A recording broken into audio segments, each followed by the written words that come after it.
அஸ்ஸலாமு அலைக்கும் வரஹ்மத்துல்லாஹி வபரகாத்துஹு. அன்பிற்குரிய சகோதர சகோதரிகளே, பிறப்பு முதல் இறப்பு வரை தனி மனித வாழ்வில் இஸ்லாம் என்ற இந்த தொடர் நிகழ்ச்சியிலே பல்வேறு செய்திகளை குர்ஆன் ஹதீஸ் அடிப்படையில் நாம் அறிந்து வருகிறோம். நேற்றைய தினம் சிறுவர்கள் விஷயத்திலே எப்படி நடந்து கொள்ள வேண்டும் என்று நபிகள் நாயகம் ஸல்லல்லாஹு அலைஹி வஸல்லம் காட்டிய சில ஒழுக்கங்களை நாம் பார்த்தோம். அதன் தொடர்ச்சியாக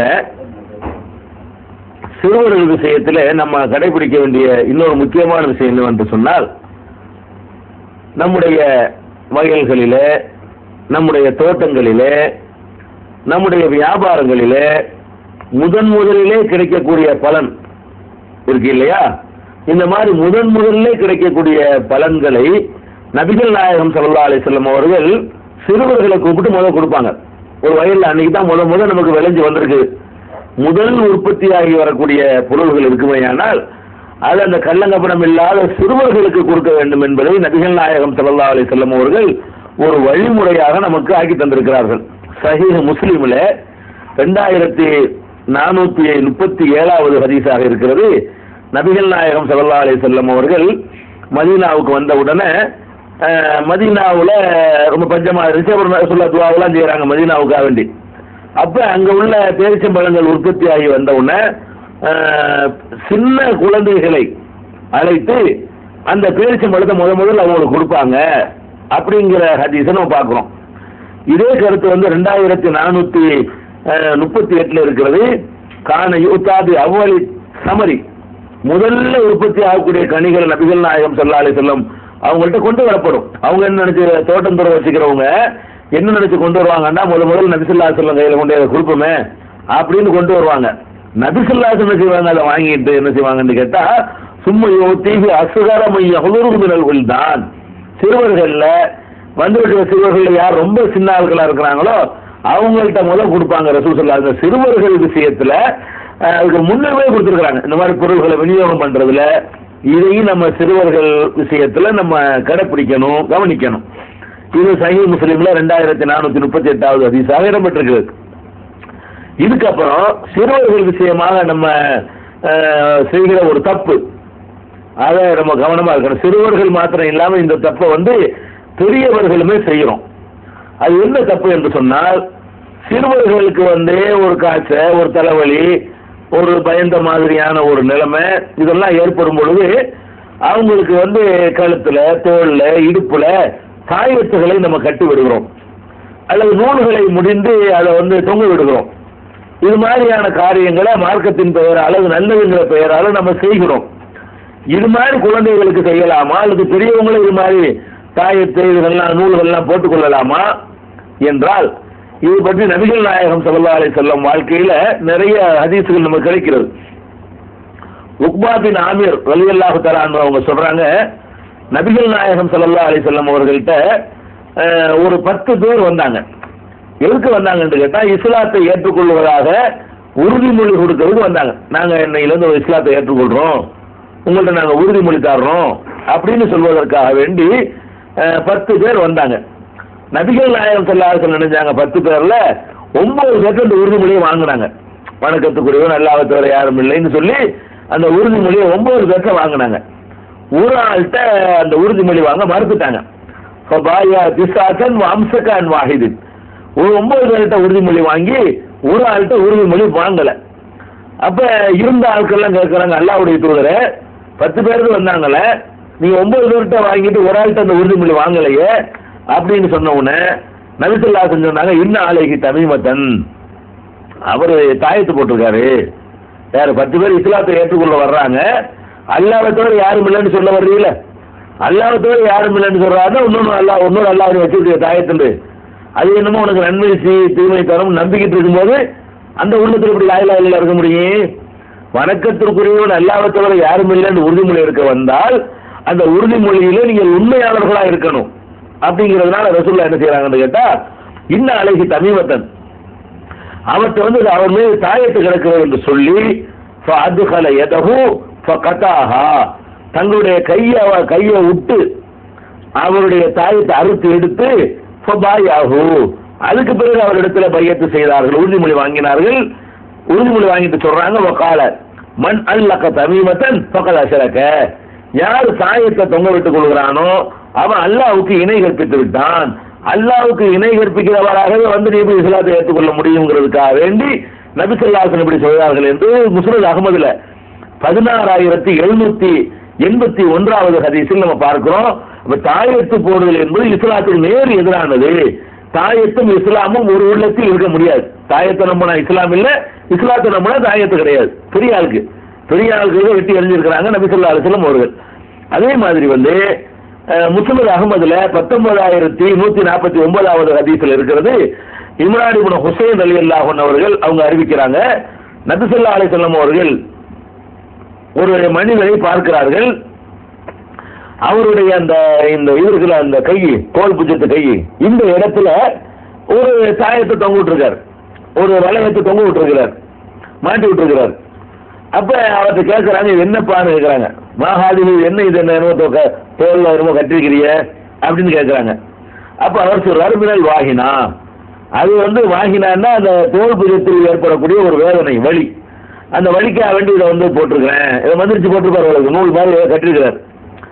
அப்ப நபி ஸல்லல்லாஹு அலைஹி வஸல்லம் என்ன சொல்றாங்கன்னு கேட்டா, அம்மா இன்னஹா லா தஸீதுக இல்லா வஹனன், உனக்கு இது வந்து தொல்லையத்தான், கவலையத்தான் அதிகரிக்கும். இது மாதிரி போடுவது வந்து உனக்கு கவலையத்தான் அதிகரிக்கும். இது எதுக்கு போட்டிருக்கிற, இன்பிலுகா அன்க, இதை கரெக்ட் எரிஞ்சிரு, தோல்ல போட்டுக்கிற நூலை முடிஞ்சு போட்டிருக்க இல்லையா, அதை கரெக்ட் வீசிடு. ஏன்னு கேட்டா, இன்னக்க லவ் மித்த ஒழிய அழைக்க, அது உன் மீது இருக்கிற நிலையில நீ மரணித்து விட்டாயானால் மா அப்லஹத அபதா, ஒரு கால் நீ ஜெயிக்க இயலாது, வெற்றி பெற இயலாது, மறுமையில உனக்கு ஃபெயில் தான், தோத்துருவ என்று சொல்றாங்க.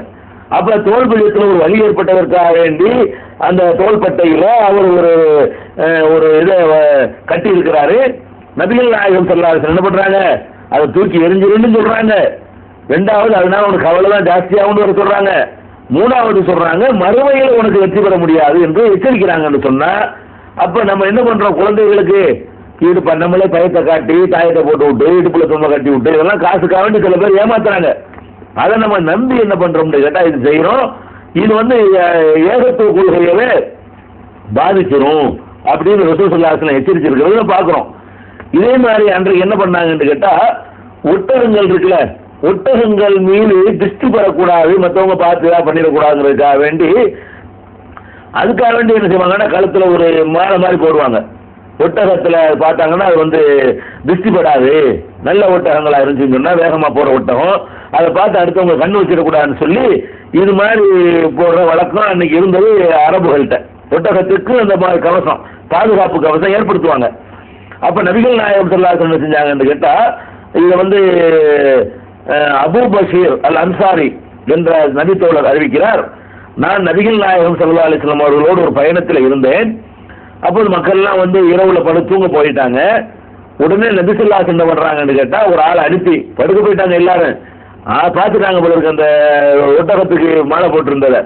உடனே மக்களை ஒரு தூதரை அனுப்பி, எந்த ஒரு ஒட்டகத்தினுடைய கழுத்திலும் இந்த மாதிரி வந்து மாலை போட்டு இருந்தீங்க என்று சொன்னா அதை வெட்டிட்டு வான்னு சொல்லி ஒரு ஆளை பிடிச்சி அனுப்பி வைக்கிறாங்க.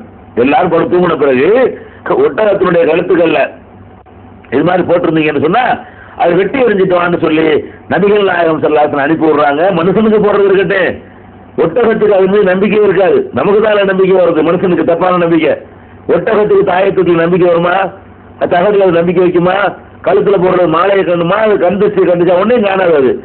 அது அந்த மாதிரி ஒட்டகத்துக்கு வந்து கண்டிச்சு படக்கூடாது என்பதற்காக வேண்டி அதுக்குன்னு சில நூல்களை சில மாலைகளை போன்ற வழக்கம் வச்சிருந்தாங்க இல்லையா, அதை நபி ஸல்லல்லாஹு அலைஹி வஸல்லம் என்ன செய்யறாங்க, கண்டிச்சு அதை அறுத்து எரிஞ்சிட்டு வா என்று சொன்னார்கள். இந்த புகாரியில 3005வது ஹதீஸில் நீங்கள் இதை பார்க்கலாம். இதனால இதை வந்து அடியோட தவிர்க்கணும். குழந்தைகளுக்கு தாயத்து போடுறது, நூல் போடுறதெல்லாம் சுத்தமா தவிர்க்கணும்.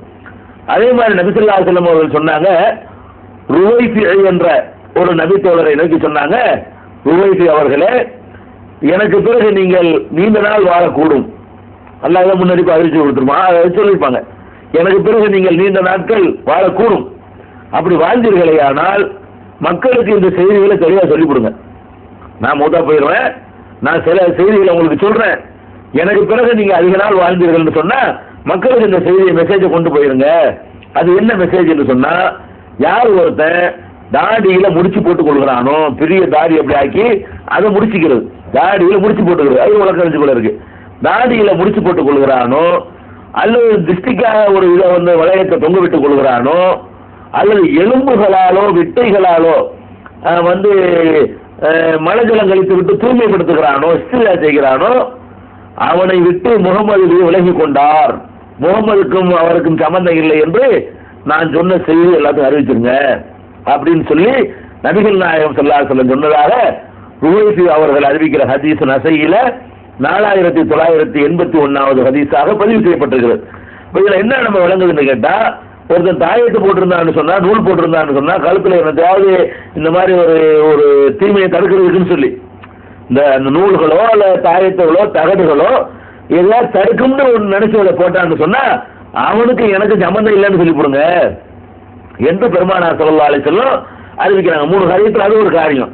அப்ப கால்நடைகளுக்கு கூட இந்த மாதிரி நூல் முடிஞ்சு போடுறது, தாயத்து கட்டி போடுறது கூடாது, மனிதனுக்கு போடக்கூடாது, குழந்தைகளுக்கு போடக்கூடாது. அது பயங்கரமான இணை வைத்தல். இன்னொரு அல்லாஹ் ஒரு முசீபத்தை இறக்குவான், நம்ம போடுற அந்த நூல் அந்த முசீபத்தை தடுத்துருங்கிற மாதிரி அர்த்தம் வருது. என்ன எதனால சிறுக்கு வருதுன்னு கேட்டா, அல்லாஹ் வரக்கூடிய துன்பத்தை கூட நாங்க தடுத்து நிறுத்துறதுக்கு இந்த தாயத்தை கொண்டு நாங்க ஃபைட் பண்ணுவோம், தகவலை கொண்டு ஃபைட் பண்ணுவோம்.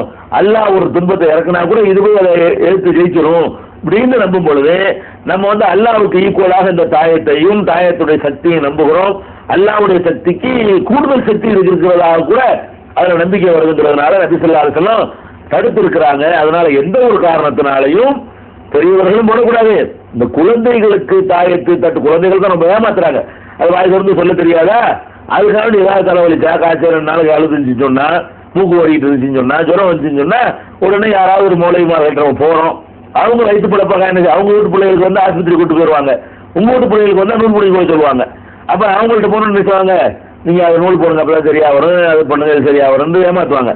இந்த மாதிரியான பழக்க வழக்கங்களுக்கு வந்து நம்ம வந்து ஆளாயிடக்கூடாது.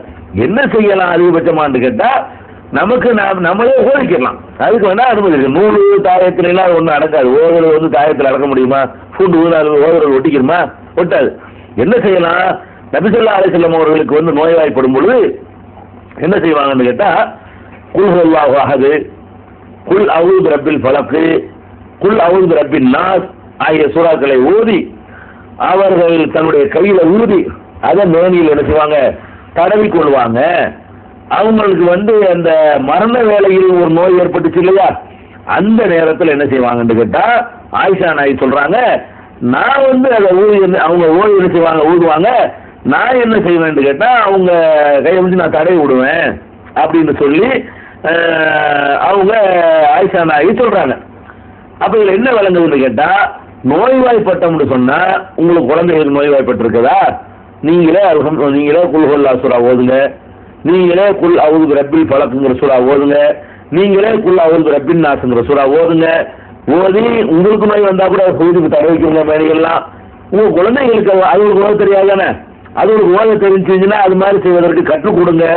அது ஓத தெரியாத குழந்தைகளா இருந்தா நீங்க ஊதி மேனியில தடவி விடலாமான்னா அது அல்லாஹ்வுடைய சூரா, அதுக்கு அனுமதி இருக்கிறது. அதை எழுத்து வடிவமாகவோ அதை நூல் வடிவமாகவோ அதை கரைச்சு குடிக்கிற வடிவமாகவோ செஞ்சாங்கன்னா அதுக்கு மார்க்கத்தில் அனுமதி இல்லை. அதை ஓதுவதற்கு நபி ஸல்லல்லாஹு அலைஹி வஸல்லம் அனுமதி கொடுத்திருக்கிறாங்க என்பதற்கு புகாரியில 4439, 5016, 5735, 5751 ஆகிய எண்களை கொண்ட ஹதீஸாக நீங்கள் புகாரியில இந்த சம்பவத்தை நீங்கள் பார்க்கலாம். அதே புகாரியில 5018வது ஹதீஸ்ல வருகிறது. இது வந்து அந்த நோய்வாய்க்கு மாத்திரம் இல்லாம அன்றாடமே இதை நீங்க செய்யலாம். இது நீங்க குழந்தைகளுக்கு கற்றுக் கொடுக்கலாம். அன்றாட நோய்வாய்ப்படும் பொழுதும் இந்த 3 சூறாக்களை ஓதி நீங்கள் இது தடை விட்டுக் கொள்ளலாம். அதுக்கான எந்த அஜயத்திலையும் கொண்டு போக வேண்டியது இல்லை. அவரு காசு காத்தான் செய்வார், எந்த கிளாஸும் அவருக்கு இருக்காது. பெத்த தாயை போனா இராசோட சொல்லிக் கொடுப்பீங்க, செய்வீங்க, அது செய்யலாம். இது வந்து நோய்க்குத்தான் செய்யணுங்கிறது கிடையாது. அன்றாட படுக்கைக்கு போகும் பொழுது நபி ஸல்லல்லாஹு அலைஹி வஸல்லம் ஆயிஷா நாய் அறிவிக்கிறாங்க, அண்ணன் நபி ஸல்லல்லாஹு அலைஹி வஸல்லம் கான இதா ஆவா இலா ஃபிராஷிஹி, நபி ஸல்லல்லாஹு அலைஹி வஸல்லம் அவர்கள் படுக்கைக்கு செல்லும் பொழுது குல்ல லைலத்தின் ஒவ்வொரு இரவும், ஒரு நாள் கூட விட மாட்டாங்களாம், ஒவ்வொரு இரவும் என்ன செய்வாங்கன்னா ஜமா கஃபைஹி, தம்முடைய இரு கைகளையும் அப்படி ஒன்றாக ஆக்கி சும்மா நபதபிஹிமா, அதுல ஊரு என்ன விடுவாங்கன்னு கேட்டா கராசிஹிமா குல்ஹுவல்லாஹு அஹத், குல்ஹுவல்லா அஹதுங்கிறத ஓதி, குல் அவுது ரப்பில் ஃபலக் அதை ஓதி, குல் அவுது ரப்பின் நாஸ் இந்த சூறாவை ஓதி அதை ஊதி, சும்மா யம்சஹு பிஹிமா பிறகு அந்த ரெண்டு கைகளையும் தடவி கொள்வார்கள். மஸ்ததா மின் ஜஸதிஹி தம்முடைய உடம்புல எவ்வளவுக்கு முடியுமோ அவ்வளவுக்கு தடவி கொள்வார்கள்.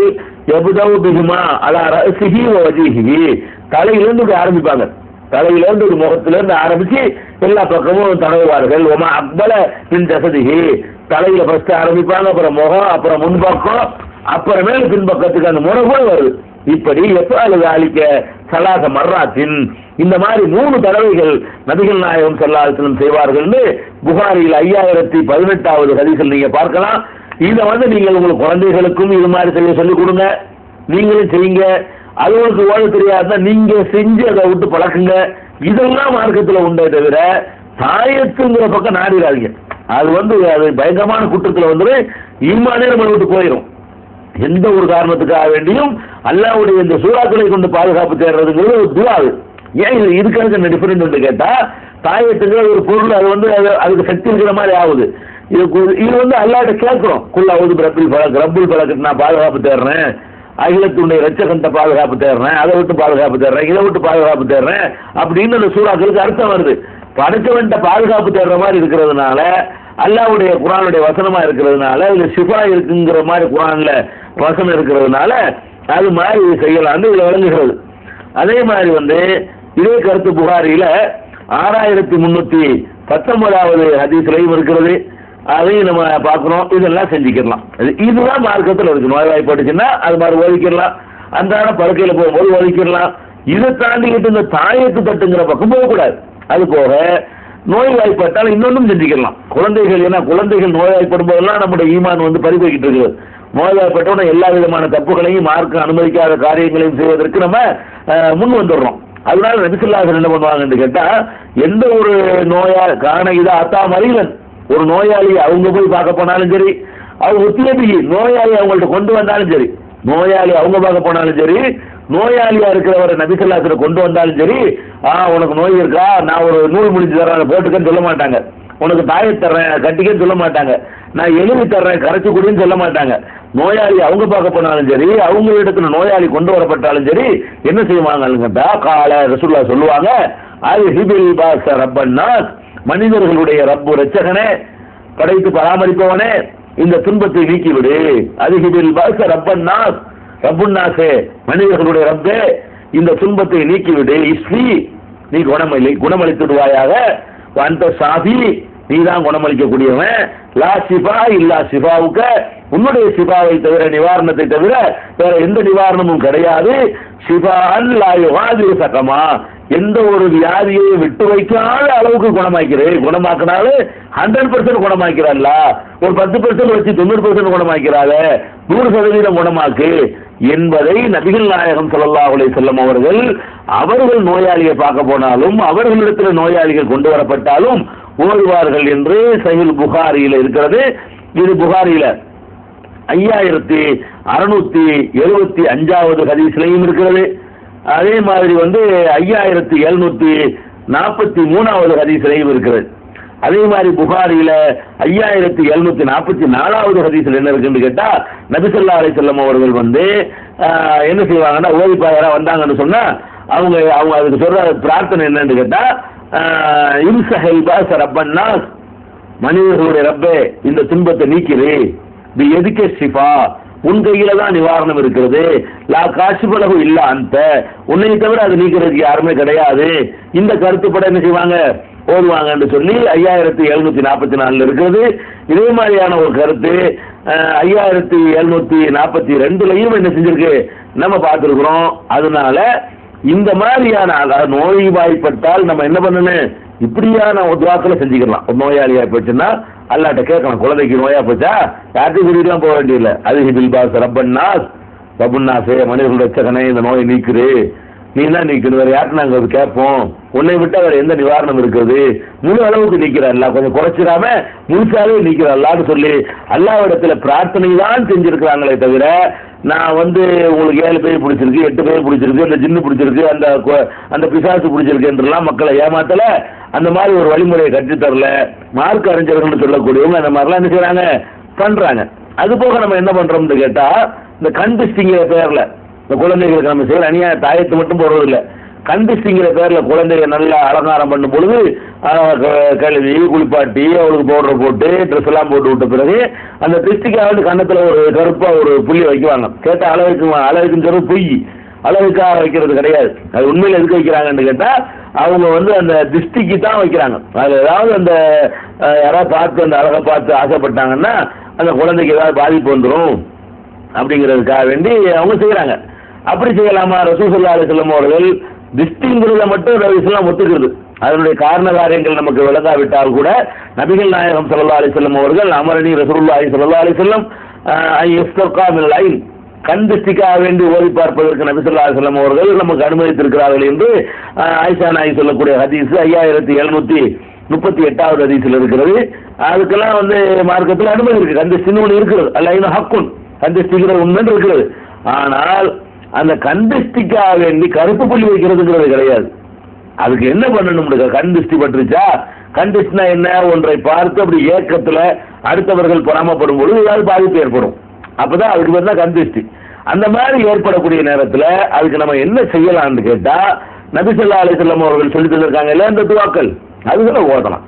குல்ஹுல் பலக் ஓதுங்க, குல்ஹு ரப்பின்னாஸ் ஓதுங்க, குல்ஹுல்லாஹு ஓதுங்க, அது தடை ஓடுங்க, அதான் செய்யலாமே தவிர இந்த புள்ளி வைக்கிறது இதெல்லாம் வைக்கிறது அது ஏறக்குறைய தாயத்து மாதிரி தான். அல்லாட்ட பாதுகாப்பு தர்ற மாதிரி பிரார்த்திக்கிறதுங்கிறது வேற, ஒரு கருப்பு புள்ளி அதை தடுக்கு திரும்புறது, அல்லது கழுதை படத்தை போட்டு வச்சிருப்பாங்க. கடையில் கண்டிஸ்டி பட்டான்னு சொல்லுவாங்க, ஒரு கழுதையுடைய படத்தை மாற்றி வச்சிருப்பாங்க. அது அந்த கழுதையை பார்த்தோம்னா கண்டிஸ்டியில் வாங்கிக்கிறோமா, அது மாதிரி பண்றது. அல்ல 2 கண்ணை போட்டு கண்ணை பார் சிரின்னு போட்டிருப்பாங்க, கண்ணு படத்தை போட்டு சிரிச்சோம்னு சொன்னா அந்த கண்டிஸ்டி போயிருந்து வச்சிருப்பாங்க. அதே மாதிரி என்ன செய்வாங்கன்னா, வாசல்ல வீடு கட்டினாங்கன்னா பூசணிக்காய் கட்டி தொங்க விட்டுருப்பாங்க. இதுகளெல்லாம் இஸ்லாம் காட்டுற வழிமுறை கிடையாது. கண்டிஸ்டி நீங்க நினைக்கிறீங்களா, அப்படி ஒன்று இருக்கு, நம்மளை அறியாம சிலது இருக்கத்தான் செய்யுது. அப்படி இருக்குமே, ஆனால் அதற்காக வேண்டி நீங்கள் சில சூறாக்களை ஒதுக்கலாமே தவிர அதை தாயத்து தட்டு கரும்புள்ளி செம்புள்ளி குத்துறதெல்லாம் கூடாது. ஆனால் நபி ஸல்லல்லாஹு அலைஹி வஸல்லம் சொல்றாங்க, இந்த மாதிரி நோய் நொடிக்கு ஓதி பார்க்கறதுக்கு அனுமதி இருந்தா கூட 70,000 பேர் கேள்வி கணக்கு இல்லாம சொர்க்கத்துக்கு போவாங்கன்னு சொல்லும் பொழுது அதுல யாருன்னு கேட்டா சகுனம் பார்க்காதவங்க ஓதி பார்க்காதவங்க சொன்னதாக புகாரியில் 5752, 6472, 6541 ஆகிய ஹதீஸ்களில் பார்க்கலாம். ஓதி பார்க்காம இருக்கிறது தான் நல்லது. படுக்க போகும்போது வேறு துவாக்களை ஓதிக்கொள்ளலாம். மற்ற நேரத்தில் நோய் வந்துச்சுன்னு சொன்னா அல்லாஹ்ட்ட துவா செய்யலாம், அதான் செய்யலாம். இதை ஓதி பார்க்கறதுக்கு அனுமதி இருக்கிறது. ஆனால் அதை விட சிறந்தது என்னன்னு கேட்டா, கேள்வி கணக்கு இல்லாம சொர்க்கத்துக்கு போய் ஆசைப்பட்டோம்னு சொன்னா பேசாம துவா செய்ய நிப்பாட்டி கொள்ளணும். குழந்தைகளா இருக்கும்போது என்னென்ன செய்யணும் என்னென்ன செய்யக்கூடாது என்ற ஆரம்ப விஷயம் அக்கீகாவுல இருந்து பேர் வைக்கிறதுல இருந்து பல விஷயங்களை நம்ம பார்த்து வர்றோம். குர்ஆன் ஹதீஸ் அடிப்படையில் பார்த்து வர்றோம். அதுல அடுத்தபடியா தெரிஞ்சுக்கிறது என்னன்னு கேட்டா, குழந்தைகளுக்கு அணிவிக்கிற ஆடைகள், குழந்தைகளுக்கு அணிவிக்கிற ஆடைகள்ல பெரியவருக்கான ஆடையை நம்ம பார்த்துடணும். ஒன்று தனியா பார்க்க முடியாதுல்ல. குழந்தைகளுக்கு தாயத்து போடுறதை பற்றி பேசும்பொழுது பெரியவர்கள் போடுவது அதில் அடங்கிக்கிறது. அதே மாதிரி குழந்தைகள் ஆம்பளை பிள்ளைக்கு எந்த மாதிரி ஆடை அணிவிக்கிறது, பெண் குழந்தைகளுக்கு எந்த மாதிரி ஆடை அணிவிக்கலாம், என்னென்ன மாதிரி ஆடைகள் அணிவிக்கிறதுக்கு மார்க்கத்தில் அனுமதி இருக்குது, என்ன கலர்ஸ்ல ஆடை போடலாம், எந்தெந்த கலர்களை நிறங்களை தவிர்க்கணும், எந்த மெட்டீரியல்ல எந்த ரகத்துல எந்த துணியை நம்ம போடலாம், பருத்தி போடலாமா அல்லது வேற நைலான் போடலாமா, நைலக்ஸ் போடலாமா, பட்டு போடலாமா, அதுல ஏதாவது விதிவிலக்குகள் இருக்குதா, அல்ல எந்த அளவுக்கு ஒரு ஆணுடைய ட்ரெஸ் மறைக்கக்கூடியதா இருக்கணும், ஒரு பெண்ணுடைய ஆடை எந்த அளவுக்கு மறைக்கிற அளவுக்கு இருக்கணும், இது மாதிரி நிறைய விஷயங்கள் ஆடை விஷயத்தில் இருக்குது. அப்ப தனியா இருக்கும்போது ஆடை இல்லாம இருக்கலாமா, ஒரு குடும்பத்துக்குள்ளேயே ஆணு எந்த அளவுக்கு ஆடை அணிந்தவர்களா இருக்கணும், ஆணும் பெண்ணும் இருக்கக்கூடிய நேரத்தில் ஒருத்தர் எவ்வளவு ஆடை அணிஞ்சிருக்கணும் என்று இந்த ஆடை மேற்று குழந்தைகள் ஆரம்பித்து பெரியவர்கள் வரைக்கும் பல விஷயங்களை உள்ளடக்கியதாக இருக்கிறது. இதுல நிறைய நம்மகிட்ட தவறுகள் இருக்கிறது, தவறான நம்பிக்கைகள்லாம் இருக்கிறது. அதனால அதை நம்ம பார்க்க போறோம். ஃபர்ஸ்ட் ஆடைகள் அணியும் பொழுது என்ன நிறங்களில் நம்முடைய ஆடைகள் இருக்கலாம். மார்க்கத்துல ஆடை அணிகிற நிறங்களை பற்றி மார்க்கம் என்ன சொல்கிறது அப்படின்னம்னா, பெரும்பாலும் என்ன செய்வாங்கன்னா, இப்போ ஆண்களை பொறுத்த வரைக்கும் பெண்களுக்கு கூட அந்த மாதிரி உலமாக்கள் சொல்றது இல்லை. உலமாக்கள் என்ன செய்வாங்கன்னா, அது இப்போ நான் ஒரு கருப்பு சட்டை போட்டு போறேன்னு வைங்களேன், இன்னும் ஆமாம் கருப்பு சட்டை போட்டு போறாரு, அதிர்த்து கருப்பு சட்டை போடுறாரு அப்படிம்பாங்க. நான் ஒரு பச்சை சட்டை போட்டு போறேன், பச்சை சட்டை போட்டு போறான் அப்படின்னு சொல்லுவாங்க. அல்லது எந்த கலர்ல போட்டாலும் அதை விமர்சிக்கிறாங்க. அது என்ன செய்யணும், இந்த மாதிரி அதிர்த்து இந்த மாதிரி பிரமுகர்கள் வந்துட்டாங்கன்னு சொன்னா ஒயிட் அண்ட் ஒயிட்டா தான் இருக்குதுன்னு நினைக்கிறாங்க. என்ன வழங்கி வச்சிருக்கிறாங்கன்னு கேட்டா, ஆண்கள்ல சாதாரண வேலை வெட்டிக்கு போனவன் தரம் குறைஞ்சவன் அறிகிற ஆடை கலர் ஆடைன்னு சொல்லியும், ஒயிட் அண்ட் ஒயிட்ல இருக்கிறது நல்லவங்களுடைய ஆடை, உலமாக்களுடைய ஆடை, உயர்ந்தவர்களுடைய ஆடை, தலைவர்களுடைய ஆடை, சிந்தனையாளர்களுடைய ஆடை என்னது எல்லாரும் மேலே வெயிட்டு கீழே வெயிட்டா இருக்கணும் என்ற மாதிரியான ஒரு கருத்து பரவலாக விதைக்கப்பட்டிருக்கிறது. ஒயிட் இஸ்லாத்துக்கு எதிரி இல்லை. ஓகே, ஒயிட் அணியலாம், ஒயிட்டா இருந்துட்டு போங்க. ஆனா அதுதான் அணியணுமா, வேற கலர் அணியக்கூடாத ஆண்கள், அது ஒயிட் தான் சிறப்பு என்று ஏதாவது இருக்கிறதா அப்படின்னு நம்ம ஆராய்ச்சி பண்ணி பார்த்தோம்னு சொன்னா, நபிகள் நாயகம் ஸல்லல்லாஹு அலைஹி வஸல்லம் அவர்கள், அவங்க ஆண் தானே, ஆணாக இருந்த நபி ஸல்லல்லாஹு அலைஹி வஸல்லம் அவர்கள் எல்லா நிறங்களில் உள்ள ஆடைகளையும் அணிந்திருக்கிறார்கள். எல்லாமே ஆடை நிறத்தை அணிஞ்சிருக்கிறாங்க. உதாரணமா சொல்வதா இருந்தால், இப்னு உமர் ரலியல்லாஹு அன்ஹு அவர்கள் என்ன பண்றாங்கன்னா, தன்னுடைய ஆடைகளுக்கு ஆடையை வாங்கி மஞ்சள் கலர்ல சாயத்தில் முக்கிடுவாங்க. இந்த சாயம் போட்டு ஆடை நெய்து விற்கிறது ரொம்ப குறைவு. ஏதாவது ஆடை வரும், வாங்கி என்ன செய்வாங்க, விரும்பின அளவுக்கு அவங்களுக்கு வேண்டிய கலரை போட்டு அதில் போட்டு சாயம் காய்ச்சி வச்சுக்கிடுவாங்க அந்த காலத்தில். இப்போ நூறுலேயே சாயம் ஏற்றி அது மாதிரி நெய்யும் பொழுது பல கலர் வர்ற மாதிரி இன்னைக்கு செய்கிறாங்க. அந்த காலத்துல எல்லாம் ஒரு சிங்கிள் கலர் தான் வர முடியும். ஆடை என்பது என்ன செய்யும், சிங்கிள் கலராக தான் வர முடியும் அதிக பெரும்பாலும். அப்போ இப்னு உமர் என்ன செய்வாங்கன்னு கேட்டா, அவங்க ஏதோ ஒரு ஒயிட் கலர்ல வர்ற ட்ரெஸ் துணியை வாங்கி மஞ்சள் சாயத்துல முக்கி மஞ்சள் கலர் ஆடையை தான் அணிவாங்க. அவங்க மஞ்சள் பார்த்தோம்னா சட்டை மஞ்சளா இருக்கும், கீழே உள்ளது மஞ்சளா தான் இருக்கும். மஞ்சள் கலர்ல அவங்க ஆடை அணிவாங்க. அப்ப அவர் ஒருத்தர் கேட்கிறாரு, என்னங்க நீங்க மஞ்சள் எல்லாரும் மஞ்சள் அணிய மாட்டாங்க, நீங்க மஞ்சள் கலரை போட்டு இருக்கிறீங்களே அப்படின்னு கேட்கும் பொழுது அவர் சொல்றாரு, இப்னு உமர் சொல்றாரு, இன்னி ராயித்து ரசூலுல்லாஹி ஸல்லல்லாஹு அலைஹி வஸல்லம் யஸ்பகு பிஹா, நபி ஸல்லல்லாஹு அலைஹி வஸல்லம் அவர்கள் இந்த மாதிரி மஞ்சள் சாயம் தோய்த்து ஆடை அணிந்ததை என் கண்ணால் நான் பார்த்திருக்கிறேன். ஃபஅன உஹிப்பு அன் அஸ்பக பிஹா, நானும் அந்த கலரை சாயம் தோய்ப்பதற்கு நான் விரும்புகிறேன்.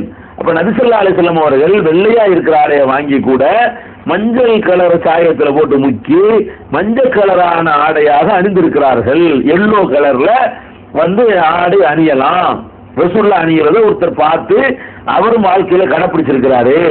இந்த ஹதீஸ் புகாரியில 166வது ஹதீஸாக இருக்கிறது. 5851வது ஹதீஸாகவும் இது பதிவு செய்யப்பட்டிருக்கிறத பார்க்கிறோம். அதே மாதிரி நபிகள் நாயகம் ஸல்லல்லாஹு அலைஹி வஸல்லம் அவங்கள்ட்ட உம்மு காலிதுங்கிற ஒரு சிறுமி வர்றாங்க. அப்ப வரும்பொழுது அவர் சொல்றாரு, அத்தைத்து ரசூலுல்லாஹி ஸல்லல்லாஹு அலைஹி வஸல்லம் மா அபி, நான் என் தந்தையோட நபி ஸல்லல்லாஹு அலைஹி வஸல்லம் அவர்களை பார்க்க வந்தேன். அலைய கமீசுன் அஸ்வர், என் மீது மஞ்சள் நிற சட்டை இருந்தது.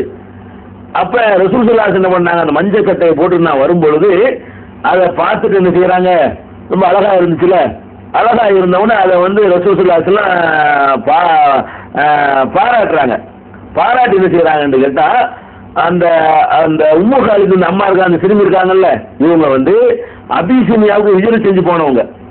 அபிசீனியாவுக்கு அப்பாவோட ஹிஜ்ரத் செஞ்சு போயிட்டு இஸ்லாம் மேலவங்க பிறகு திருப்பி வர்றாங்க.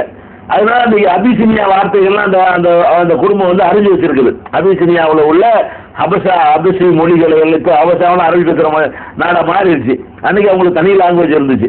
அரபு பேச அந்த அவங்க பாச அபிசீனியா பாச தெரிஞ்சவங்க அங்க வர்றாங்க.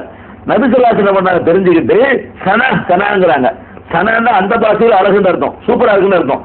அந்த அந்த மஞ்ச ஆடையை பார்த்துக்கிட்டு ரொம்ப சூப்பரா இருக்குன்னு சொல்லிட்டு அந்த பாஷையில, இவங்களுக்கு ரசூலுல்லாஹ்வுடைய தாய்மொழி அரபியா இருந்தாலும் போன இடத்துல இந்த அபிசீனியா பாஷையை கத்துட்டு வந்திருக்கிறதுனால அவங்களுக்கு தெரிஞ்ச பாஷையில ரசூல் ஸல்லல்லாஹு அலைஹி வஸல்லம் சில வார்த்தைகள் தெரிஞ்சு வச்சிருந்தாங்க வேற வேற பாஷையில. அப்ப என்ன பண்றாங்க, அவங்க பாஷையில ரொம்ப அழகா சூப்பரா இருக்கு, இதை போட்டு விட்டு போற வரைக்கும் போட்டு நல்லபடியா வாழ்வாங்க வாழு என்று பெருமானார் ஸல்லல்லாஹு அலைஹி வஸல்லம் அவர்கள் அவங்கள வாழ்த்துனாங்க என்று சொல்லி புகாரியில 5993வது ஹதீஸ்ல நம்ம பார்க்கிறோம்.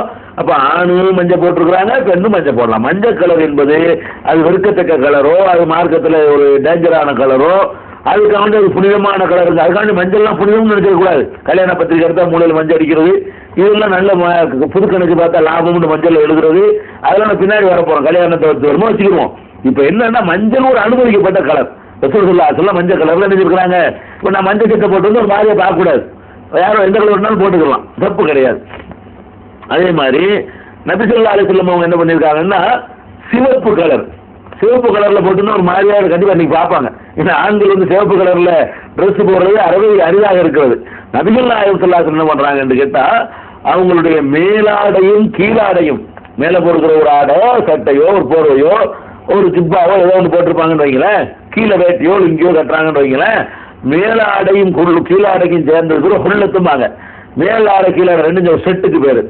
ரெண்டுமே சிவப்பு கலராக அணிந்து கொண்டு ரசூல் ஸல்லல்லாஹு அலைஹி வஸல்லம் அவர்கள் வந்தார்கள். வஹரஜ நபி ஸல்லல்லாஹு அலைஹி வஸல்லம் ஃபி ஹுல்லத்தின் ஹம்ரா, சிவப்பு கலரு ஜோடி ஆடை அணிந்தவர்களாக, ஒரு ஜதை ஆடை அணிந்தவர்களாக நபி ஸல்லல்லாஹு அலைஹி வஸல்லம் வந்தார்கள். ரொம்ப அந்த ட்ரெஸ்ஸில் அவங்க ஒரு சூப்பரா இருந்தாங்க, அந்த ட்ரெஸ் அவங்களுக்கு ரொம்ப எடுப்பா இருந்துச்சு என்றெல்லாம் இந்த கருத்துப்பட அவங்க வந்து மேலையும் சிவப்பு கலர் ஆடை, கீழே அணிஞ்சிருக்கிற வேஷ்டி இடத்துலையும் சிவப்பு, சட்டை இடத்துலையும் சிவப்பு, ரெண்டுக்கும் சேர்த்து சிவப்பு கலர் ஆடை அவங்க அணிஞ்சிருக்கிறாங்க என்பதை புகாரியில 376வது ஹதீஸ்ல 3551வது ஹதீஸில் நீங்கள் பார்க்கலாம்.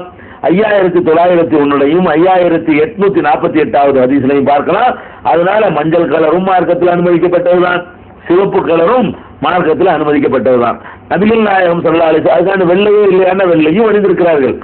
வெள்ளை தான் அணிஞ்சார்கள் சொல்ற அளவுக்கு அப்படி அதிகமான இருக்கல, வெள்ளையும் சில நேரத்தில் அணிஞ்சிருக்கிறாங்க. நபி ஸல்லல்லாஹு அலைஹி வஸல்லம் அவர்கள்ட்ட நான் சென்றேன். யார் சொல்றான்னு கேட்டா அபூதர் ரலியல்லாஹு அன்ஹு அவர்கள் அறிவிக்கிறாங்க. புகாரியில 5827வது ஹதீஸாக பதிவு செய்யப்பட்டிருக்கிறது. நான் நபிகள் நாயகம் ஸல்லல்லாஹு அலைஹி வஸல்லம் அவர்கள்ட்ட சென்றேன். அலைஹி ஸௌபுன் அபியது, அவர்கள் மீது வெள்ளை ஆடை அணிந்திருக்க கண்டேன். அவங்க படுத்து தூங்கிட்டு இருந்தார்கள். தூங்கி கொண்டிருக்கும் போது என்ன ஆடை போட்டிருந்தாங்கன்னு சொன்னா வெள்ளை ஆடை போட்டிருந்தாங்க. அப்ப நபி ஸல்லல்லாஹு அலைஹி வஸல்லம் அவர்கள் மஞ்சள் ஆடை போட்டிருக்கிறாங்க, சிவப்பு ஆடை போட்டிருக்கிறாங்க, வெள்ளை ஆடை போட்டிருக்கிறாங்க என்பதை புகாரியில 5827வது ஹதீஸா பார்க்கிறோம். வெள்ளை தான் சிறந்ததுன்னு சொல்ற அளவுக்குலாம் எந்த ஒரு ரெக்கார்டும் கிடையாது. ஒன்னே ஒன்று இருக்கிற என்னன்னு கேட்டா வெள்ளை வந்து கொஞ்சம் தூய்மையாக இருக்குங்கிறது இருக்குது. எப்படி இருக்குன்னு கேட்டா நபி ஸல்லல்லாஹு அலைஹி வஸல்லம் வந்து நேரடியா சொல்லாவிட்டால் கூட ஒரு துஆவின் மூலமா நமக்கு சொல்லி தர்றாங்க. என்ன சொல்றாங்கன்னு கேட்டா நம்ம தக்பீர் கட்டணும்ல, அல்லாஹ் அக்பர் தொழுகையில தக்பீர் கட்டினவுடனே பல விதத்துல சில பேர் வஜ்ஜத் ஓதுறாங்க, சில பேர் சுப்ஹானக்கல்லாஹ்னு ஓதுறாங்க. ஆனா மிக ஆதாரப்பூர்வமான ஹதீஸ்ல ரசூல் ஸல்லல்லாஹு அலைஹி வஸல்லம் அதிகமாக ஓதியதாக நமக்கு ரொம்ப ரெக்கார்டு பூர்வமா வரக்கூடிய துஆ எதுன்னு கேட்டா அல்லாஹும்ம பாயித் பைனிங்கிற துஆ தான். அந்த துஆ என்னன்னு கேட்டா அல்லாஹும்ம பாயித் பைனி வ பைன ஹதாயாய கமா பாஅத்த பைனல் மஷ்ரிகி வல் மக்ரிப் அல்லாஹும்ம நக்கினி மினல் ஹதாயா கமா யுனக்க ஸௌபுல் அபியல் மினத் தனசி அல்லாஹும்ம அக்ஸில் ஹதாயாய பில் மாஇ வஸ் ஸல்ஜி வல் பரத். இந்த துஆவை தக்பீர் கட்டினவன ரசூல் ஸல்லல்லாஹு அலைஹி வஸல்லம் ஓதுவாங்க சொன்னாங்கறீங்கல்ல, அந்த இடத்துல இந்த துஆ ஓதுவார்கள் என்று புகாரியில 744 ஆகிய எண்ணுல பெறப்பட்டிருக்கிற இன்னும் சில இடங்கள்ல இருக்கிறது. இதுல பாயிண்ட் என்ன பாயிண்ட் கேட்டா நபி ஸல்லல்லாஹு அலைஹி வஸல்லம் அந்த துஆவுல சொல்றாங்க, இறைவா அல்லாஹும்ம இறைவா நக்கினி மினல் ஹதாயா, என்னை வந்து தவறிலிருந்து தூய்மைப்படுத்து. நான் மனுஷன், தவறுகள் செஞ்சிருவேன், அந்த தவறு மேல ஒட்டிக்கிட்டு இருக்கும், அந்த தவறிலிருந்து என்னை வந்து கழுவி தூய்மைப்படுத்தி விடு. எந்த மாதிரி தூய்மைப்படுத்த வேண்டும் என்று சொன்னால் கமாயுனக்க ஸௌபுல் அபியலு, வெள்ளை ஆடை எப்படி தூய்மைப்படுத்தப்படுமோ அந்த மாதிரி தூய்மைப்படுத்து என்று ரசூல் ஸல்லல்லாஹு அலைஹி வஸல்லம் உதாரணம் காட்டுறாங்க. அல்லாஹ்வுடைய தூதர் காட்டின உதாரணத்துக்கு நம்ம வெயிட் கொடுக்கணும். அதாவது நம்ம கலர் ஆடை அணிஞ்சோன்னு வைங்களேன், அதை நம்ம துவைக்க உட்கார்ந்தோம்னு சொன்னா ஏனோ தானது துவைக்குவோம். ஏன்னு கேட்டா என்னோட வச்சாலும் தெரிய போறதில்ல, அந்த அழுக்கு அது வாங்கிக்கிறோம். வெள்ளை ஆடை அணிஞ்சோன்னு வைங்களேன், அதை துவைக்கிறதுக்கு நம்ம ரிஸ்க் எடுப்போம், அது சின்ன கலையா இருந்தா கூட தெரிஞ்சிடும். அதனால என்ன செய்வோம், அதை வந்து நல்லா கொஞ்சம் ரிஸ்க் எடுத்து தூய்மையை நாடக்கூடியவர்களுக்கு வந்து வெள்ளை ஆடை வந்து சிறந்தது. அது அந்த வகை இந்த வகையில தான் சிறப்புன்னு சொல்லலாம். நபி ஸல்லல்லாஹு அலைஹி வஸல்லம் நினைக்கிறாங்கன்னு கேட்டா அல்லாஹும்ம நக்கினி மினல் ஹதாயா, தவறிலிருந்து என்னை தூய்மைப்படுத்தி விடு. எந்த மாதிரி தூய்மைப்படுத்த வேண்டும் என்றால் கமாயுனக்க ஸௌபுல் அபியல் மினத் தனஸ், அழுக்கிலிருந்து வெண்மையான ஆடைகள் எவ்வாறு தூய்மையாக்கப்படுமோ அந்த மாதிரி தூய்மையை என்னை கழுவிடலான்னு சொல்லி ரசூல் ஸல்லல்லாஹு அலைஹி வஸல்லம் கேட்டாங்கன்னு சொல்லி புகாரியில 744வது ஹதீஸ்ல இருக்கு. இந்த வகையில அழுக்கு இல்லாமல் நல்ல ட்ரெஸ் கூட விரும்பக்கூடியவர்களுக்கு சிறந்த ஆடை வெள்ளை தான், அதுக்கு டவுட்டும் கிடையாது. அழுக்குகள் மற்றவர்கள் அழுக்கு இருக்கும், அவங்க கேர்லெஸ்ஸா தான் அதை துவைக்குவாங்க.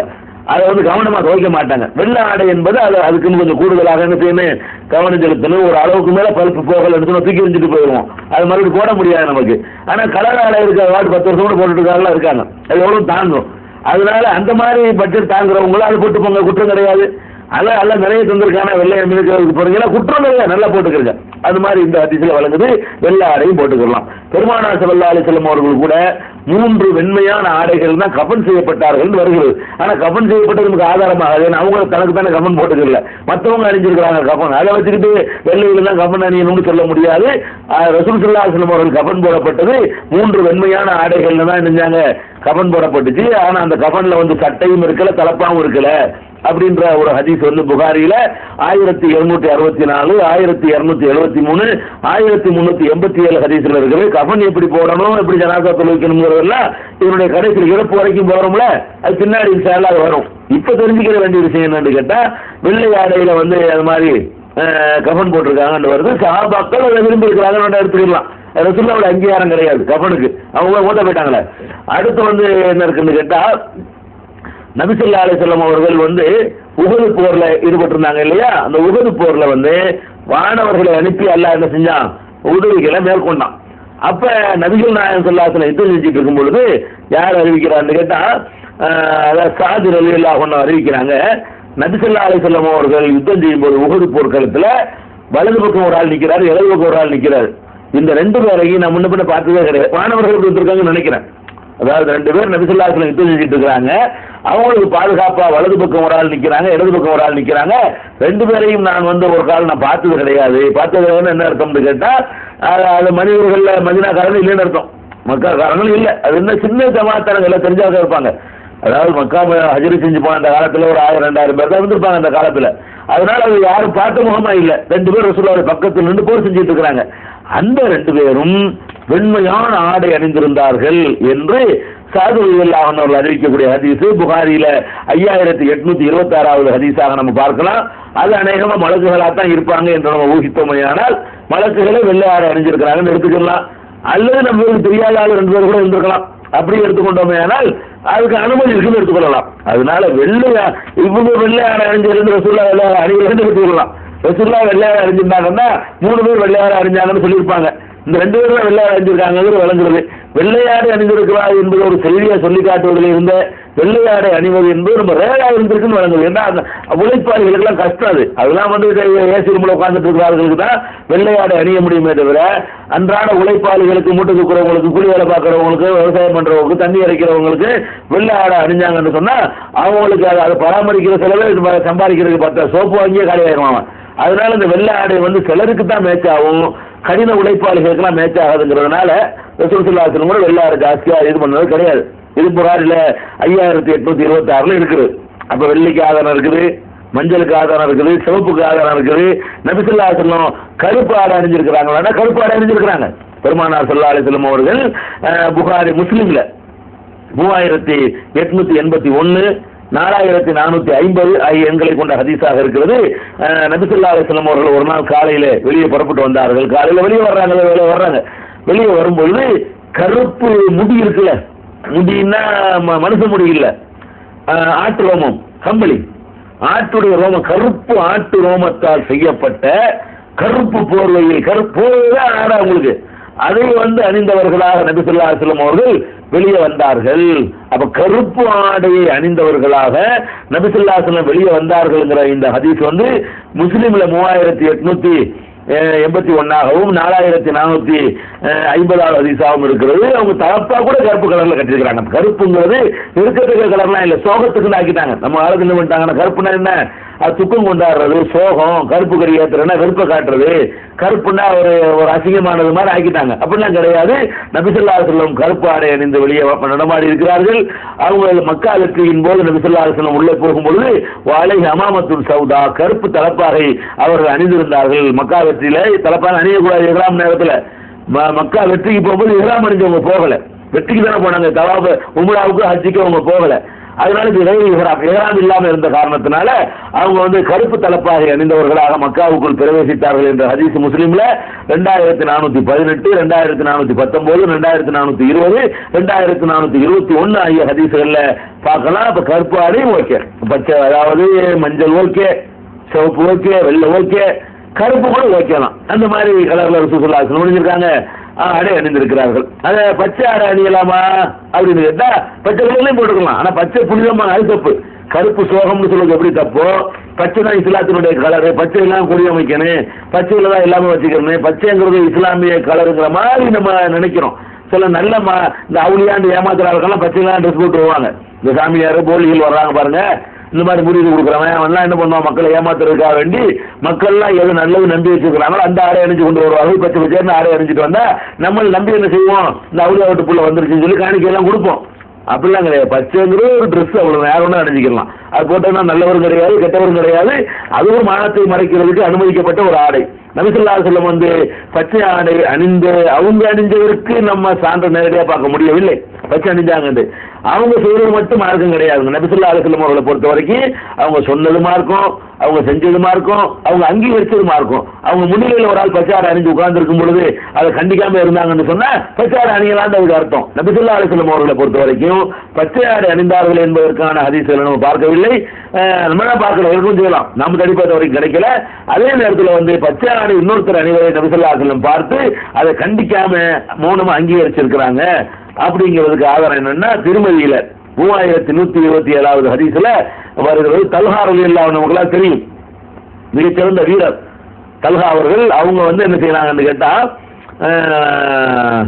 அவங்கள பத்தி உள்ள சம்பவம், ஒரு ரசூலுல்லாஹ்ட்ட வந்து குர்ஆன்ல ஒரு வசனம் இருக்கிறது, மின்ஹும் மன் கலா நஹ்பஹு வ மின்ஹும் மன் யன்தலிருன்னு ஒரு வசனம். அதுக்கு என்ன அர்த்தம்னு கேட்டா தன்னுடைய பணியை நிறைவு செய்து விட்டவர்களும் அவர்கள் இருக்கிறார்கள், செய்ய வேண்டிய கடமையை ஒழுங்கா செஞ்சு முடித்தவர்களும் இருக்கிறார்கள், அதற்காக காத்து கொண்டிருப்பவர்கள் இருக்கிறார்கள் என்று ஒரு வாசகம் வரும்.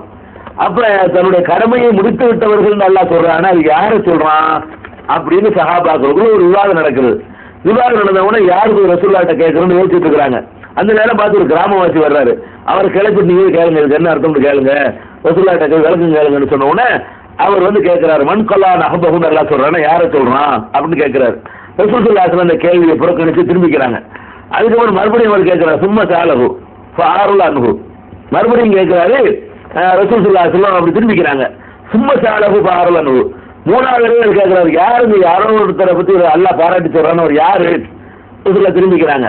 திரும்பிட்ட பிறகு அந்த நேரத்தில் நான் தல்ஹா அறிவிக்கிறாரு, நான் வந்து பச்சை பச்சைன்னு ஆடை அணிந்தவனாக பள்ளிவாசலுடைய வாசலில் நுழைகிறேன். நுழைந்த உடனே பலம்மா ராணி ரசூலுல்லாஹி ஸல்லல்லாஹு அலைஹி வஸல்லம், என்னை ரசூல் ஸல்லல்லாஹு அலைஹி வஸல்லம் பார்த்த பொழுது ஐன சாயிலு அம்மன் கலா நஹ்பஹு, மன் கலா நஹ்பஹுன்னா என்னன்னு விளக்கம் கேட்டாரே, அவர் எங்க இருந்தாலும் அவர் கூப்பிடுங்கிறாங்க. அவர் வர்றாரு, வந்தவன ரசூல் ஸல்லல்லாஹு அலைஹி வஸல்லம், ஆனா யார் ரசூலுல்லாஹ் நான் தான் கேட்டேங்கிறாரு.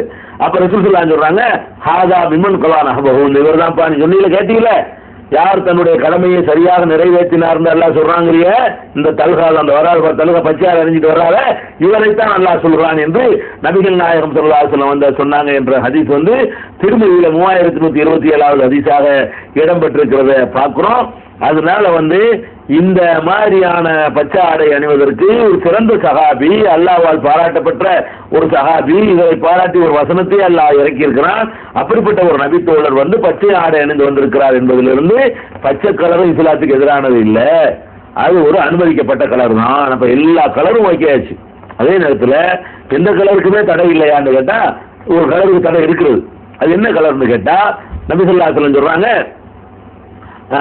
நஹன் நபி ஸல்லல்லாஹு அலைஹி வஸல்லம் ஐயத்து ஜாஃபர் ரஜுலு, புகாரியில 5846. அதாவது காவி நிறத்து ஆடை அணிவதை ஆண்களுக்கு ரசூல் ஸல்லல்லாஹு அலைஹி வஸல்லம் தடை செய்தார்கள். காவி கூட டோட்டலா தடை இல்லை, சில ஹதீசுகள்ல டோட்டல் தடை மாதிரி வருது. அப்படி வந்தா கூட இன்னொரு ஹதீஸ்ல ஆண்களுக்கு தடை இந்த வறுமையானால் நம்ம அதை அப்படிதான் எடுத்துக்கொள்ளணும். ரசூல் ஸல்லல்லாஹு அலைஹி வஸல்லம் ஒன்றை பொதுவாகவும் இன்னொன்றை குறிப்பாகவும் சொல்வார்களே, ஆனால் குறிப்பாக சொன்னதைத்தான் பொதுவாக சொன்னதிலையும் கொண்டு நம்ம ஜாயிண்ட் பண்ணிக்கிறணும். இது ஒரு பொதுவான விதி, இந்த விதியை விளக்கக்கூடிய நேரம் இது இல்லை.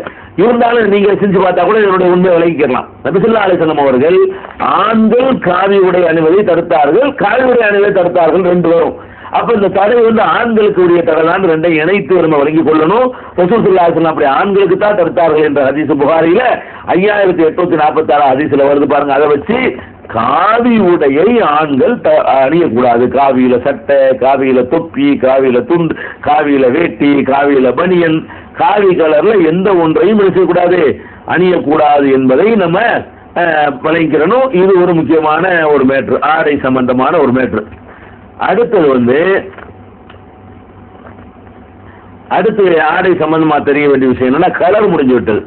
கலர் முடிஞ்சிருச்சா, அடுத்து வந்து மெட்டீரியல், எந்த ஆடை வந்து தடை செய்யப்பட்டிருக்குது, ஏதாவது ஆடைகள் வந்து மெட்டீரியல் தடை ஏதாவது செய்யப்பட்டிருக்கான்னு பார்த்தீங்கன்னா, பட்டு ஆடை சம்பந்தமாக அது வந்து ஆண்கள் அணியக்கூடாது என்றும், எந்தெந்த மாதிரியான சந்தர்ப்பங்கள் அணியலாம் என்றும், எந்தெந்த அளவுக்கு அதை அணியலாம் என்றும் அதில் விரிவான சில விளக்கங்கள் இருக்கிறது. அதனால அந்த பட்டு ஆடை அணிவதை பற்றி நபிகள் நாயகம் ஸல்லல்லாஹு அலைஹி வஸல்லம் என்ன சொன்னாங்கன்னு பார்த்தோம்னு சொன்னா, புகாரியில ஒரு ஹதீஸ் இருக்கிறது. நபி ஸல்லல்லாஹு அலைஹி வஸல்லம் அவர்களுக்கு பட்டு ஆடை ஒன்று அன்பளிப்பாக வழங்கப்பட்டது. அதை அணிந்து கொண்டு அவர்கள் தொழுவார்கள். ஆரம்பத்தில் அதை தடுக்கல, அவங்க பட்டு ஆடை அணிந்து கொண்டு தொழுகவும் செஞ்சு விட்டார்கள். தொழுத உடனே தொழுகை முடிச்சோன்னு நினைஞ்சாங்கன்னு கேட்டா, அதை கடுமையான வெறுப்பு வர்ற மாதிரி வேகமா பிடிக்காட்டி கழட்டுவோம்ல, ஒரு ஒரு பொருள் மேல வெறுப்பு வந்தா கழட்டுவோம்ல, அந்த மாதிரி காரிகிறது அதன் மீது வெறுப்பு கொண்டதை போல என்னஞ்சாங்க கலட்டு விட்டு ஒக்கால சொன்னார்கள், லா எம்பகி ஹாலாலில் முத்தகீன், இறையச்சமுடையவர்களுக்கு இது தகுதியான ஆடை இல்ல. பட்டு ஆடை அன்பளிப்பா கொடுக்கப்படுது, அதை போட்டு தொழுகிறாங்க. தொழுது முடிச்ச பிறகு சொல்றாங்க, இறையச்சமுடைய மக்களுக்கு ஏற்ற ஆடை இது கிடையாதுன்னு சொல்லிட்டு கலட்டு வீசுற மாதிரி என்ன செய்யறாங்க, தூக்கி எறிஞ்சாங்க என்று நபி ஸல்லல்லாஹு அலைஹி வஸல்லம் அவங்க எரிஞ்சதாக புகாரில 375வது ஹதீஸ், 5802வது ஹதீஸ் ஆகிய 2 இடங்கள்ல பார்க்கலாம். அப்படின்னா அறவே அணியக்கூடாதா, அதுல ஏதாவது விதிவிலக்குகள் இருக்குது, அந்த அளவுக்கு எடுத்துருக்கிறாங்களே, முத்தகீன்களுக்கு கூடாதுன்னா பொம்பளைக்கும் கூடாதா என்பது மாதிரியான விவரங்கள்லாம் இருக்கிறது. வந்து பட்டு ஆடை சம்பந்தமாக நபி ஸல்லல்லாஹு அலைஹி வஸல்லம் அவர்கள் வெறுப்பு காட்டிய ஒரு ஹதீஸை பார்த்தோம். இது பற்றி மேலும் சில விவரங்கள் இருக்கிறது. அது என்ன விவரம் என்று சொன்னால், ஒரு நாள் உமர் ரலியல்லாஹு அன்ஹு அவர்கள் வந்து பட்டு ஆடை வந்து பள்ளிவாசலுக்கு பக்கத்துல விற்கிறத பாக்குறாங்க. ஒரு பட்டு ஆடை ட்ரெஸ் பள்ளிவாசலுக்கு பக்கத்துல வாசல்ல வச்சு விற்கப்படுது.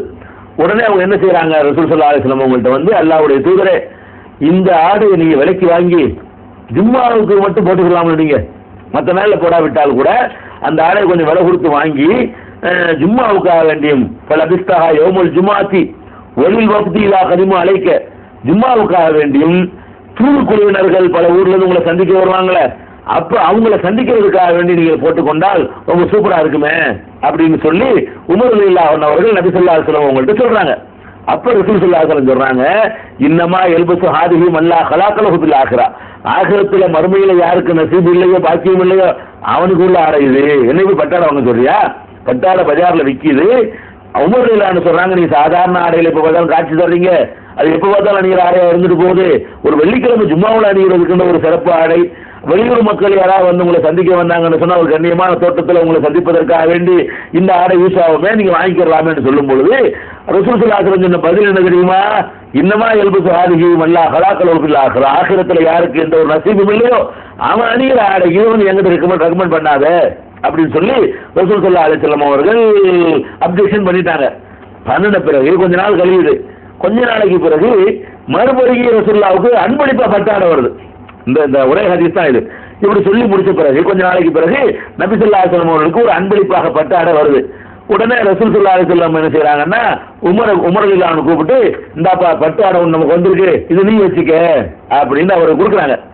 அப்ப அவர் என்ன பண்றாருன்னா, அல்லாஹ்வுடைய என்ன சொல்றீங்க நீங்க, நான் அன்னைக்கு ஒரு நாள் வந்து நீங்க பட்டாடை வாங்கன்னு சொல்லும் பொழுது மறுமையில பாக்கியம் இல்லாதவனுக்கு தான் யூஸ் ஆகும்னு சொன்னீங்க, இப்ப எனக்கு போய் தர்றீங்க, இப்ப எனக்கு மறுமையில பாக்கியம் இல்லாம பாக்குறீங்களா, இந்த ஆடையை தான் நீங்க வந்து கண்டிச்சு சொல்லி இருக்கீங்களே, அப்படி இருக்கும்போது எனக்கு எப்படி நீங்க தர்றீங்க அப்படின்னு சொன்ன உடனே ரசூல் ஸல்லல்லாஹு அலைஹி வஸல்லம் சொன்னாங்க, உனக்கு தந்து உனக்காக நான் தரலப்பா, உனக்கு நான் தரல, நீ அணிவதற்காக நான் தரவில்லை அப்படின்னு சொல்லிட்டாங்க ரசூல் ஸல்லல்லாஹு அலைஹி வஸல்லம். உடனே அவர் என்ன பண்ணாருன்னு கேட்டா, மக்காவில தன்னுடைய சகோதரர் ஒருத்தர் இஸ்லாத்தை ஏற்றுக்கொள்ளாம முஷ்ரிக்கா இணைகளுக்கு போறா இருந்தாரு, அவருக்கு அதை கொடுத்துட்டாங்க. அந்த பட்டாடையை வாங்கி அவங்களே அணியக்கூடாது, அவங்களுக்கு சட்டம் கிடையாது. முஸ்லீம் அல்லாத மக்களுக்கு என்ன இல்ல, பட்டாடை அணிகிறது பட்டாடை கூடும் கூடாதுங்கிறதெல்லாம் சட்டம் கிடையாது. அவங்களுக்கு என்ன செய்யலாம், அழகா விற்கலாம். தங்கமே இருக்குது, ஆண்களுக்கு ஹராம் இருக்கிறது, ஒரு முஸ்லீம் அல்லாத ஒரு ஆண் வந்து தங்கத்தில் மோதிரம் எனக்கு செஞ்சுதாங்கன்னு ஆர்டர் கொடுத்தாலும் செஞ்சு கொடுக்கலாம். ஏன்னா அவங்களுக்கு அது வந்து ஹராம் இல்லாமல் இந்த ஹதீஸில் விளங்குதில்ல. அப்போ இந்த மாதிரி உமர் ரலியல்லாஹு அன்ஹு வந்து அன்பளிப்பாக கொடுத்துட்டாங்க என்ற ஹதீஸ் வந்து புகாரியில் 886, 948, 2104, 2612, 2619, 3054, 5841, 5981, 6081 ஆகிய எண்களை கொண்ட ஹதீஸாக பதிவு செய்யப்பட்டிருக்கிறது. இதை பார்க்கணும். அதே மாதிரி இப்போ என்ன விளங்குதுன்னு கேட்டா பட்டு அணிய கூடாதுன்னு தெளிவாக அதை தெரியுது. ரசூல் ஸல்லல்லாஹு அலைஹி வஸல்லம் அணியல, உமர் கொடுக்கும் போது அவர் அணியிறது கொடுத்தாருலன்ட்டாங்க. லம் அல்பி லம் இன்னி லம் அக்சுகஹாலி தல்பிசஹா, நீ அணிகிறதுக்காக வேண்டி நான் உனக்கு அதை தரல அப்படின்னு என்ன செஞ்சாங்க ரசூல் ஸல்லல்லாஹு அலைஹி வஸல்லம். சொல்லி யாருக்காச்சும் கொடுப்பேன்னு தானப்பா உனக்கு தந்தேன், உனக்கு நீ போட்டுக்கிறதா தந்தேன் அப்படின்னு சொல்வதில் இருந்த பட்டுக்கு முஸ்லீமுக்கு சம்பந்தம் இல்லை அப்படிங்கிறது நல்லா விளங்குகிறது. அதே மாதிரி நபி ஸல்லல்லாஹு அலைஹி வஸல்லம் அவர்கள் பட்டு ஆடை அணியக்கூடாது என்று முரட்டு பட்டா இருந்தாலும் சரி, லேசான பட்டா இருந்தாலும் சரி, எந்த விதமான பட்டா இருந்தாலும் அணியக்கூடாது என்று தடை செய்தார்கள் என்ற ஒரு ஹதீஸ் புகாரியில் 5426, 5632, 5633, 5831, 5837 ஆகிய ஹதீஸுகள்ல நம்ம அந்த தடையை பார்க்கிறோம். இன்னொரு ஹதீஸ்ல என்ன வருதுன்னு கேட்டா நபி ஸல்லல்லாஹு அலைஹி வஸல்லம் அவர்கள் கடுமையான முரட்டுப்பட்டை தடுத்தார்கள், மென்மையான பட்டையை தடுத்தார்கள். குறுக்கில பட்டிருக்கல, அதாவது ஒரு நூல் இப்படி வர்ற நூல் வந்து பருத்திலையும் காட்டன்லையும், இப்படி வர்ற நூல் வந்து பட்டிலையும் வருதுன்னு வைங்க, அதை மாற்றி வருதுன்னு வைங்க, அதாவது ரெண்டு நூல் கலந்து செய்யறது, இந்த குறுக்க பூரா பட்டு இந்த பக்கம் இப்படி செய்யறது, இந்த மாதிரி கலந்து செய்யக்கூடிய பட்டையும் அல்லது இந்த பட்டிலேயே சேதம் செய்து குதிரையில் உட்காருவாங்க முழு அழுத்தாம இருக்கிறதுக்காக வேண்டி பட்டு சேதத்தையும் கூட தடுக்கிறாங்க. இவர்களை எல்லாம் நபி ஸல்லல்லாஹு அலைஹி வஸல்லம் அவர்கள் தடுத்தார்கள் என்ற ஒரு ஹதீஸ் புகாரியில 5650, 1239, 5175, 5635, 5849, 5863,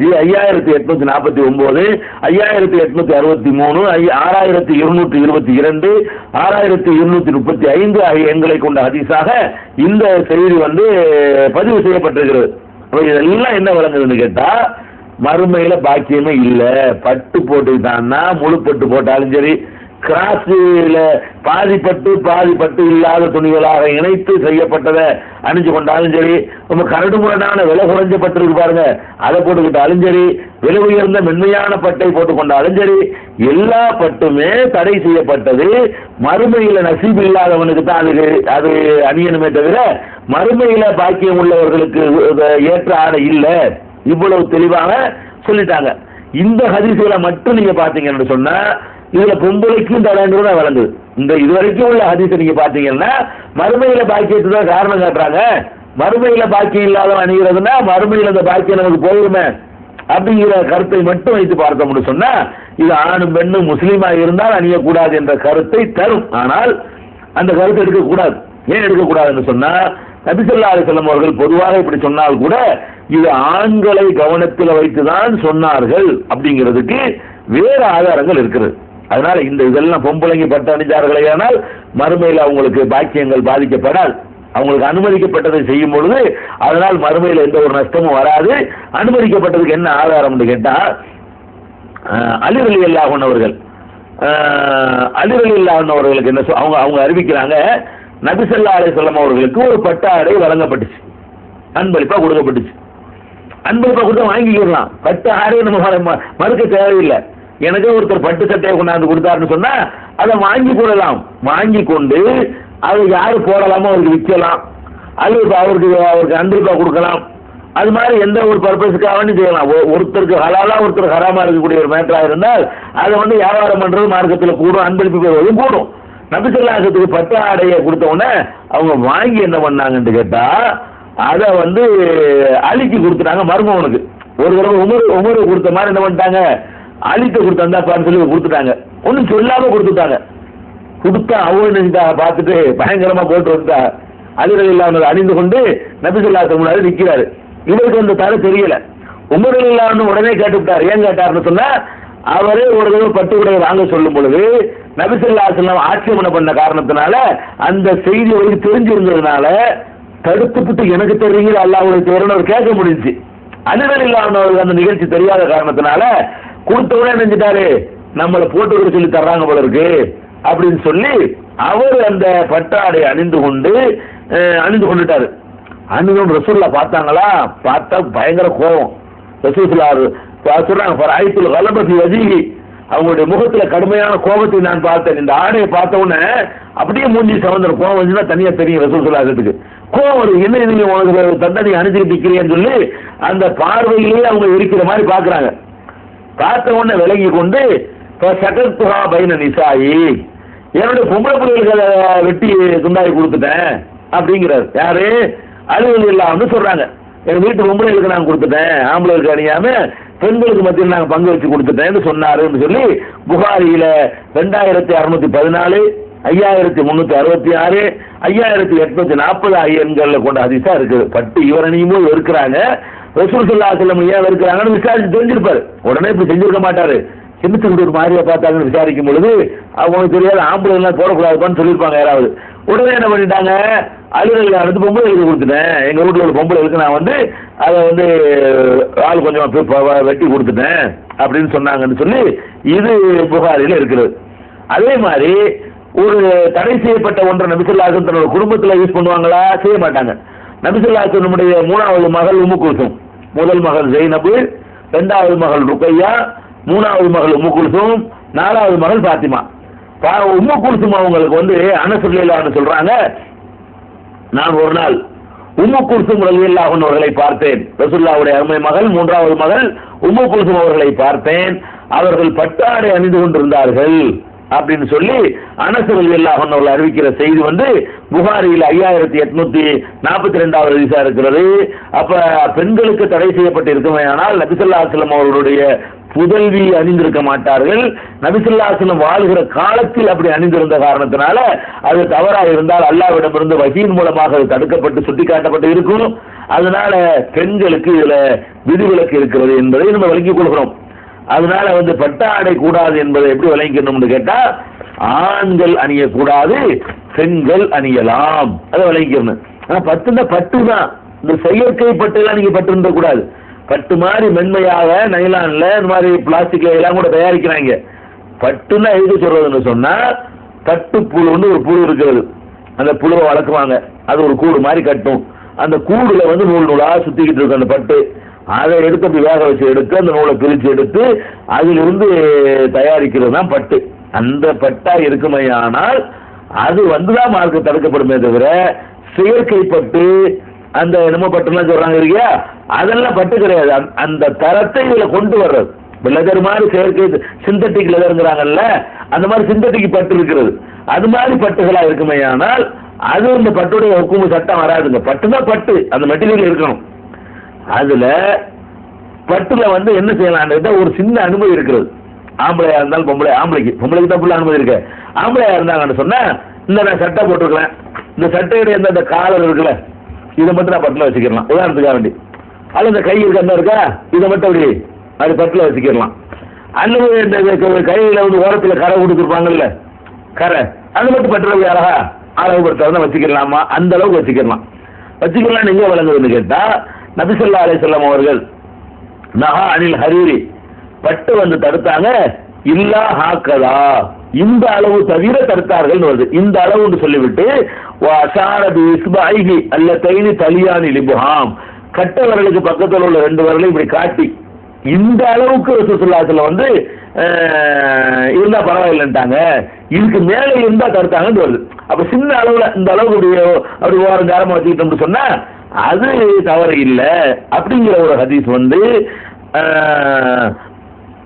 புகாரியில 5828வது ஹதீஸாகவும் 5829வது ஹதீஸாகவும் பதிவு செய்யப்பட்டிருக்கிறது. அதனால பட்டுங்கிறது பட்டுல பார்டர் கட்டிக்கலாம், பட்டுல அப்படி காலர் மட்டும் அதுக்காக அந்த கழுத்தை உரசுதுன்னு வைங்களேன், இந்த இடத்துல பட்டு போட்டீங்கன்னு வைங்களேன், அவளுக்கு அழகா சூப்பரா இருக்கும். பட்டு கழுத்தை உறுத்தாது. அதனால அந்த மாதிரி எல்லாம் போடுறதா இருந்தால் அதுக்கு அனுமதி இருக்கு.